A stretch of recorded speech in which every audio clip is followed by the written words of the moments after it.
Pendant que ta grâce nous accueille devant ton trône béni, nous te prions, tendre Père, de pardonner nos fautes et de laver nos cœurs de toute impureté. Entends les cris des mon cœur qui implorent ta bienveillance. Fais tomber mes offenses, fais lire sur moi ta face. De mes lèvres impures au renvoi, oh oui, j'ai péché contre ta loi. Et mes crimes et mes fautes éternelles, tu peux les effacer, Seigneur. Purifie mon cœur, sanctifie ma vie, ô Saint d'Israël, je te le prie. Shalom, bien-aimés dans le Seigneur, nous voici au travers de cette émission Le son de la trompette, une émission que votre serviteur, le pasteur Serge Bia, anime. Que la grâce de Dieu et la bénédiction d'Élohim soient chez vous dans vos maisons. Bien-aimés dans le Seigneur, aujourd'hui, j'aimerais aborder et partager avec nous un thème qui peut édifier une famille, édifier une personne. Aujourd'hui, nous voulons parler de ce que la Bible dit sur le mariage, les divorces et les enfants. Bien-aimés, au travers de cette émission, nous voulons essayer de réfléchir ensemble pour essayer de comprendre la conséquence à court et à long terme de la vie des enfants qui grandissent entre les conflits de deux parents qui se déchirent. Comment les enfants qui ont grandi dans un environnement de conflit, d'insultes, de méchanceté, de ce qui était supposé être des modèles, des exemples pour eux, comment la haine, la méchanceté, la cupidité peut ruiner la destinée des enfants alors qu'on était supposé de prendre soin et de protéger ses enfants. Bien-aimés, au travers de cet enseignement, nous allons voir les conséquences spirituelles, émotionnelles et relationnelles des enfants qui grandissent au milieu de conflits violents de parents, séparés ou divorcés. Bien-aimés dans le Seigneur, commençons d'abord par ce que la Bible dit par rapport au mariage, au divorce et par rapport aux enfants. Nous allons dans la Bible, dans le livre de Malachie, chapitre 2, versets 15 à 16. La Bible nous dit ceci. Dieu est les divorces.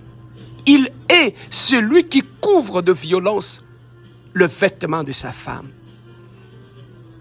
Le divorce, surtout quand il est accompagné de violences verbales, émotionnelles ou aliénation, est une blessure contre l'alliance que Dieu a établie.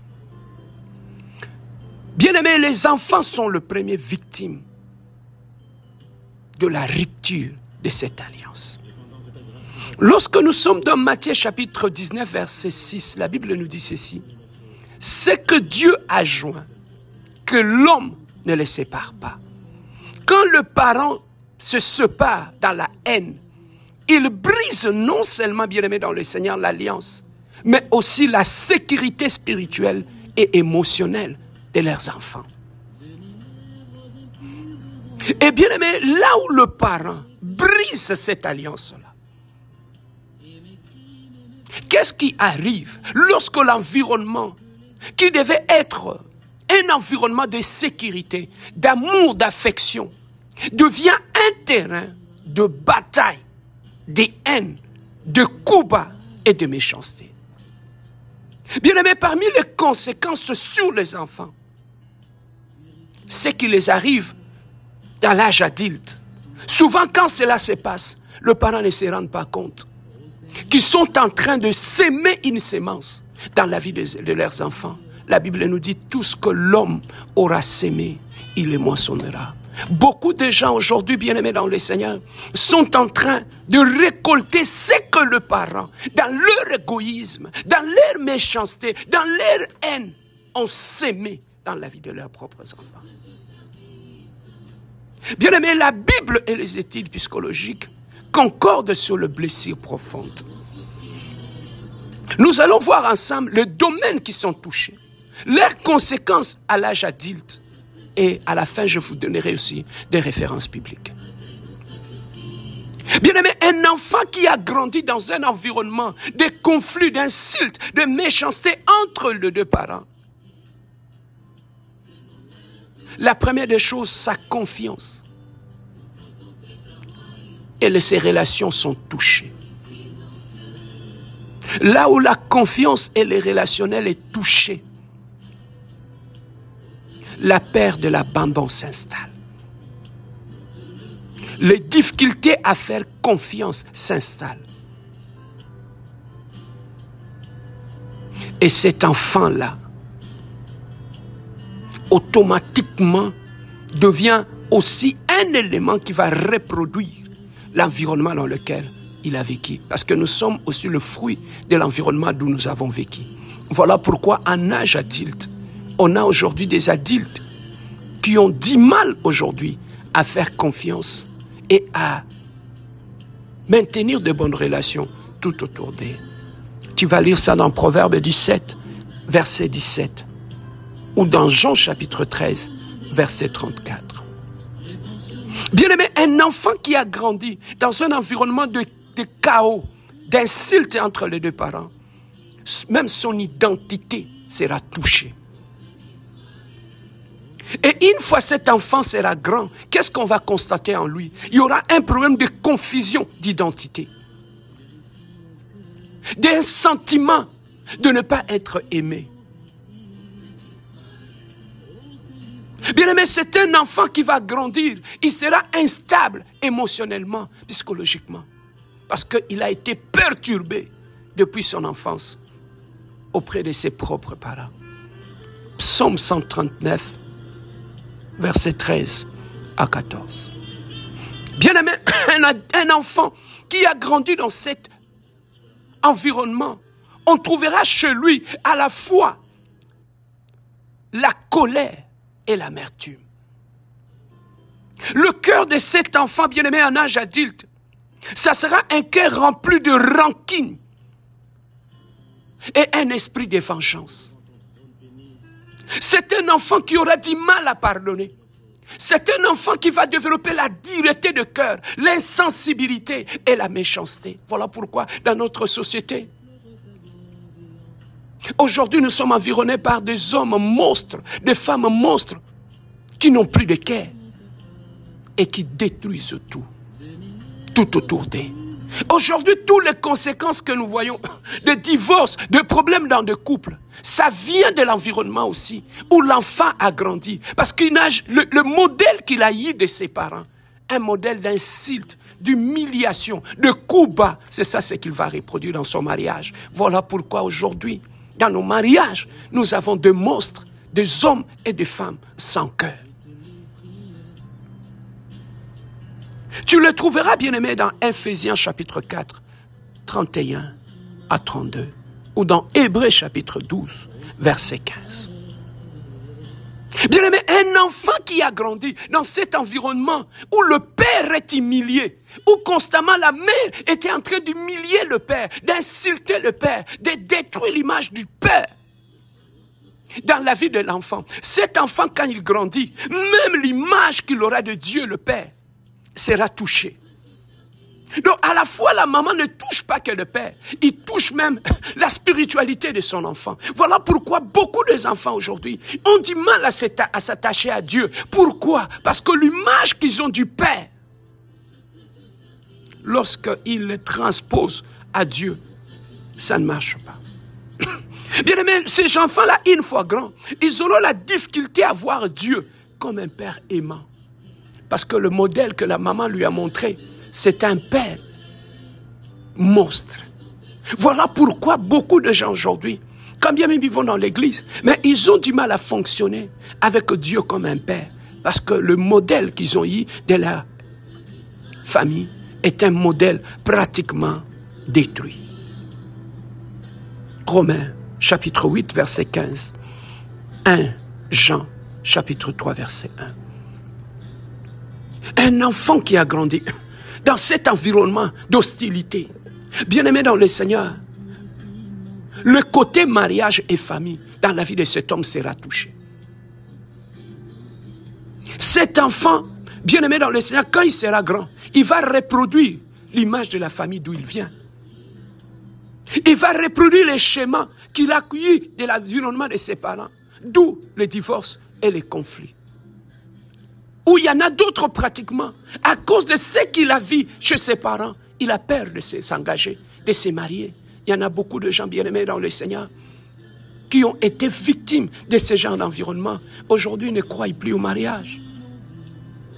Parce que le seul modèle qu'ils ont, c'est le modèle qu'ils ont eu de leurs parents. Exode chapitre 20, 5 à 6. La malédiction transgénérationnelle. Bien aimé, maintenant nous allons voir comment le diable opère dans ces environnements destructeurs. Bien aimé, Satan est appelé l'accusateur de ce frère. Apocalypse 12, verset 10. Et le père du mensonge. Jean chapitre 8, verset 44. Bien aimé, dans une famille brisée, ils utilisent la première des choses que le diable utilise, c'est l'aliénation parentale. Il sème la division. Matthieu chapitre 12, 25. Bien-aimé, tout royaume divisé contre lui-même sera dévasté. Un parent devient instrument du diable pour détruire l'image de l'autre parent dans le cœur de l'enfant. C'est ça qu'on appelle l'aliénation parentale. C'est ça que nous trouvons dans nos familles. Où la maman, où le papa est en train d'aider le diable à détruire la destinée de ses propres enfants. La haine, bien-aimé, a rendu les parents aveugles. L'envie de se venger a rendu les enfants, le parent aveugle. Et ce sont les enfants demain qui payeront le prix. Bien-aimé, au-delà de l'aliénation parentale, où la maman est en train de silter le père du matin au soir, où le père est en train de silter la maman du matin au soir, tout en montrant aux enfants que l'autre parent est un démon. Au-delà de l'aliénation parentale, ce qui s'installe aussi, ce sont les insultes et la méchanceté. Bien-aimé, elle implante les insultes et la méchanceté. Elles implantent de paroles de mort. Tu vas voir ça dans Proverbe 18, 21. La mort et la vie sont au pouvoir de la langue. Bien-aimé, ces paroles deviennent des forteresses dans l'esprit de l'enfant. D'un Corinthiens 10, 4 à 5. Voilà pourquoi, bien-aimé, tu vas trouver qu'il y en a d'autres enfants. L'environnement des insultes, des méchancetés d'où ils ont grandi, partout où ils vont, ils les reproduisent. Tu vas trouver que partout où l'enfant y va, il devient source de problèmes. Partout où l'enfant va, il se sent à l'aise lorsqu'il pose des actes de méchanceté. Il ne prend jamais conscience. Pourquoi? Parce que le parent l'ont formaté comme un instrument d'insulte et de méchanceté. Il insulte partout. Dans son mariage, il peut insulter son mari, insulter sa femme. Il peut créer des problèmes vis-à-vis de sa belle famille. Bien aimé, ça lui dit rien. Il est insensible à tout cela. Il ne sait pas voir cela. Pourquoi? Parce qu'il a grandi dans cet environnement d'insulte et de méchanceté. Et lorsqu'il le reproduit, il ne se rend jamais compte. En lui, s'est levé de forteresses. On peut prêcher à l'église, on peut le conseiller, on peut le exhorter, mais on sent une résistance dans la vie de cette femme, dans la vie de cet homme. Pourquoi? C'est l'environnement dans lequel il a grandi. Bien-aimés dans le Seigneur, lorsque nous sommes en train, bien-aimés dans le Seigneur, de parler de ces choses, un enfant qui a grandi dans ça, l'environnement d'où il grandit, va amener aussi quoi? L'orgueil et la vengeance. Bien-aimés, la plupart des enfants qui grandissent dans l'environnement de divorce, de conflits entre deux parents, ce sont des enfants bien-aimés dans le Seigneur qui grandissent dans un environnement d'orgueil et de vengeance. Le parent refuse le pardon et le transmet à l'enfant. Un esprit de jugement et de revanche s'installe dans la vie des enfants. Voilà pourquoi on trouve des personnes tout autour de nous qui ont grandi dans ce genre d'environnement. Bien-aimés dans le Seigneur, facilement, ils ont l'esprit d'orgueil, ils ont l'esprit de la vengeance. Romains, chapitre 12, verset 19. La Bible nous dit, ne vous vengez pas vous-même. Et ils ont du mal. Bien-aimés, ces gens-là, ils sont très conflictuels. Ils sont antisociaux. Pourquoi? Parce que c'est l'environnement dans lequel ils ont grandi. Un environnement d'orgueil, un environnement de vengeance. Bien-aimés, le conseil ne passe pas dans la vie de ces gens-là. Ils sont aveuglés par la haine. Ils sont aveuglés par la vengeance. Ces gens-là, ils peuvent aller à l'église. On peut, bien aimé, enseigner sur le pardon. Ils ne donnent pas de pardon et ils ne reçoivent pas le pardon. Même dans leur mariage, ces enfants, quand ils vont dans leur mariage, tu vas trouver que même dans le mariage, ce sera des enfants ou de partenaires qui auront du mal à pardonner leur partenaire. Pourquoi? Parce qu'ils ont grandi dans un environnement de haine et de vengeance. Et enfin, une autre chose que le diable installe dans cet environnement de conflit et d'insultes, c'est la cupidité. La bataille pour l'argent, pour la maison, pour la pension alimentaire. La maman est capable, bien aimé, de tout détruire pour la pension alimentaire. Il est capable de détruire les géniteurs de ses enfants juste pour la cupidité qui l'anime, pour l'argent. Ils sont capables de tout détruire. Bien aimé dans le Seigneur, c'est la cupidité. L'enfant est utilisé comme monnaie d'échange, où l'enfant est pris en otage. L'amour de l'argent devient une racine de tous les maux, comme la Bible nous dit dans 1 Timothée chapitre 6, verset 10. Et son impact de cet environnement sur le plan spirituel. Bien aimé, le résultat c'est quoi? La destinée de l'enfant est volée. La destinée de l'enfant est étouffée. Il grandit avec un esprit d'orphelin alors qu'il a des parents. Il grandit avec un esprit de père, de rejet et de contrôle au lieu de l'esprit d'adoption selon Romains 8. Selon Romains 8, verset 15. Et bien aimé dans le Seigneur, cet enfant qui a été touché dans son enfance, comment est le cœur de cet enfant-là? Bien-aimé, Jérémie chapitre 17, verset 9, nous dit le cœur est tortué par-dessus tout. Il est méchant, qui peut le connaître? Bien-aimé, nous voyons au travers de cet enseignement comment le cœur de l'homme peut détruire même ses propres enfants. Comment le cœur de l'homme peut, à cause de la haine, de la méchanceté, peut détruire même ceux qui sont sortis du fruit de ses entrailles. La Bible nous attire notre attention sur la méchanceté qui est attachée à l'esprit, au cœur de l'homme. Bien aimé, quand les parents laissent leur cœur non régénéré diriger les conflits tout autour de leur foyer. Bien aimé, cela amène beaucoup de dégâts. Lorsque le cœur non régénéré dirige les conflits tout autour des enfants, écoute ce qui se passe. Ils imposent à l'enfant des choix impossibles. Choisir entre papa et maman. Bien aimé, là où le cœur non régénéré dirige les conflits, ils utilisent l'enfant comme une arme. Dis à ton père que je ne veux plus le voir. L'enfant devient comme un messager de mauvaises nouvelles vis-à-vis de l'autre parent. Pourquoi faire subir toutes ces choses aux enfants innocents? Oh, le cœur de l'homme! Le cœur de l'homme est méchant.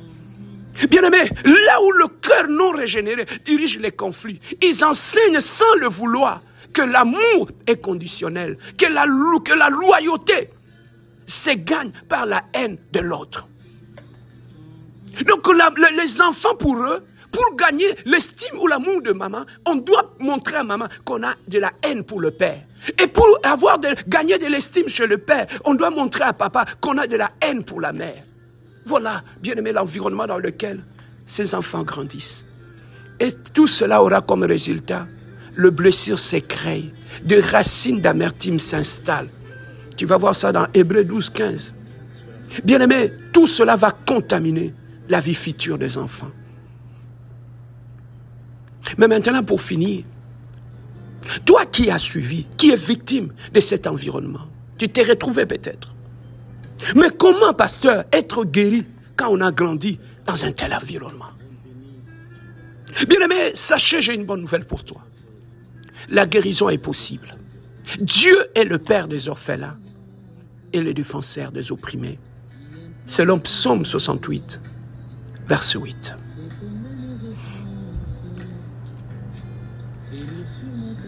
Au travers de cet enseignement, bien-aimé, je vais te montrer les étapes bibliques qui amènent à la délivrance et à la restauration.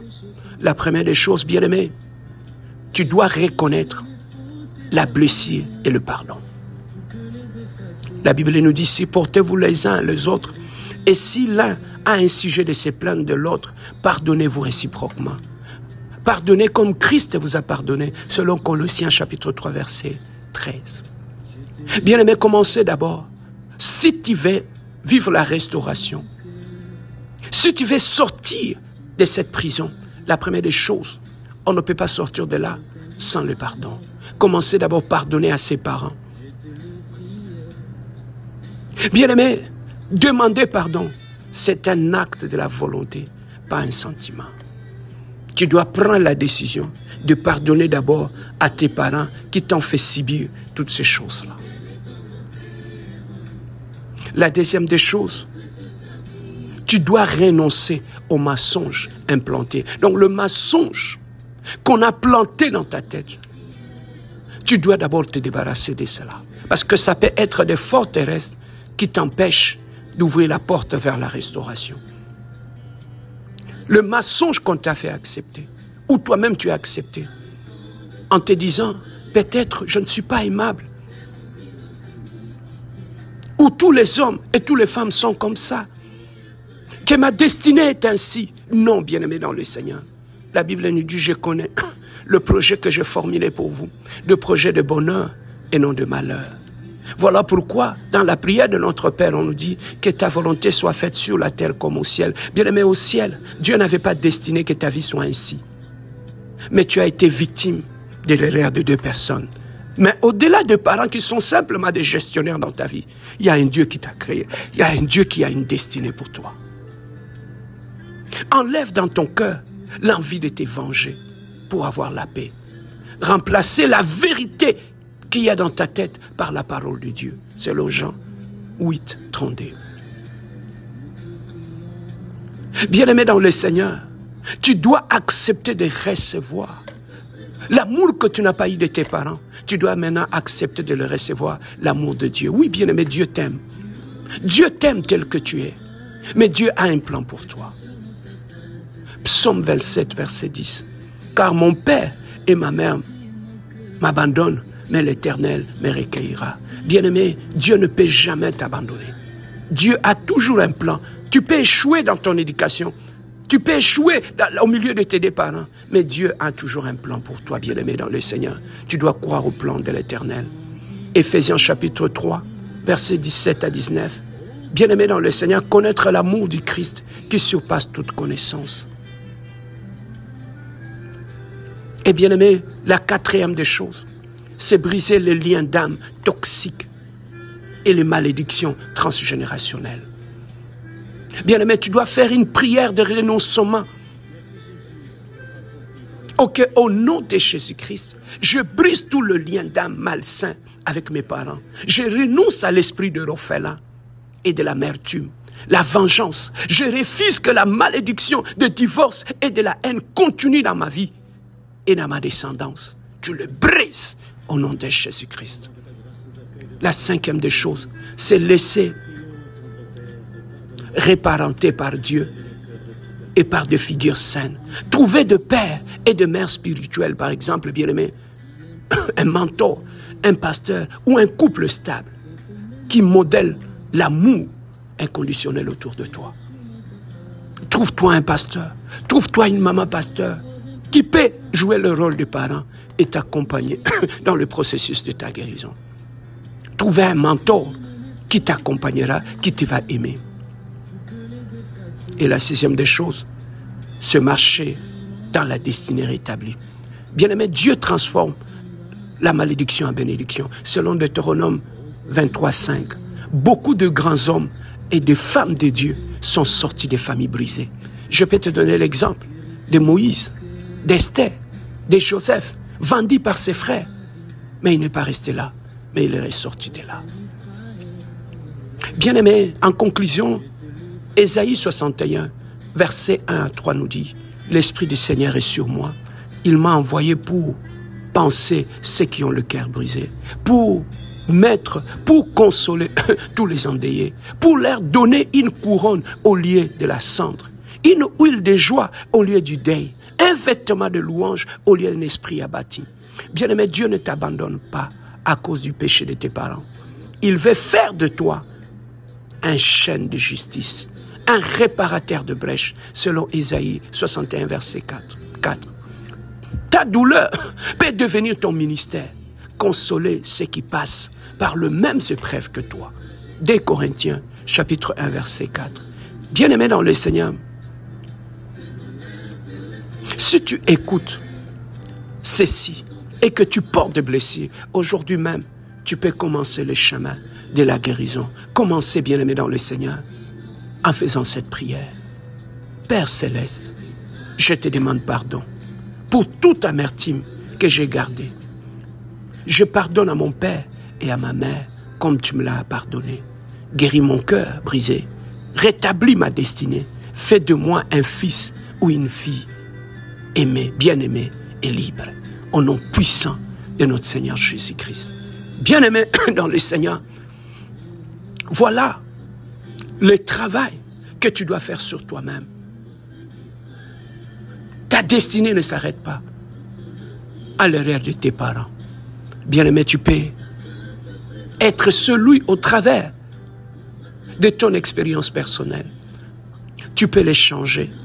Bien-aimé dans le Seigneur, à un champ de restauration. Ce que tu as connu, tu peux aussi aller apporter la consolation aux autres, soutenir les autres, aider les autres. Beaucoup de pasteurs ici, ils viennent de telles familles. Mais Dieu les a fait la grâce. Aujourd'hui, ils prêchent la parole de Dieu partout dans le monde. Ils sont en train de restaurer des hommes et des femmes et des familles. Bien-aimé, ne reste pas là. Lève-toi et ne reproduis plus cela et continue ton chemin. Bien-aimé, demain tu auras des enfants. Ne permets pas que tes enfants puissent vivre ce que tu as vécu. Que Dieu te bénisse.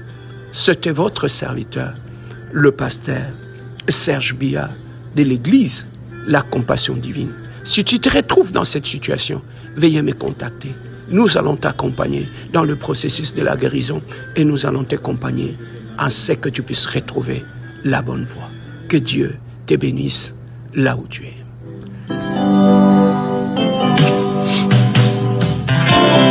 Et pendant que ta grâce nous accueille devant ton trône béni, nous te prions, tendre Père, de pardonner nos fautes et de laver nos cœurs de toute impureté. Entends les cris de mon cœur qui implore ta bienveillance. Fais tomber mes offenses, fais lire sur moi ta face. De mes lèvres impures au renvoi, oh oui, j'ai péché contre ta loi. Et mes crimes et mes fautes éternelles, tu peux les effacer, Seigneur. Purifie mon cœur, sanctifie ma vie. Ô Saint d'Israël, je te le prie. Purifie mon cœur, sanctifie ma vie. Ô Saint d'Israël, je te le prie.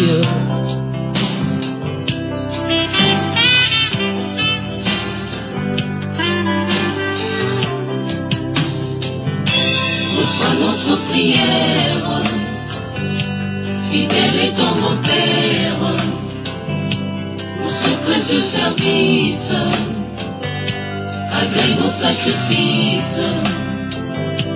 Reçois notre prière, fidèle et tendre Père, pour ce précieux service, malgré nos sacrifices, par le sang de ton Fils Jésus, Père, oublie nos iniquités, que nos mains purifient le soleil, pour contempler ta royauté, purifie nos cœurs, sanctifie nos vies, au sein d'Israël, nous te le prions.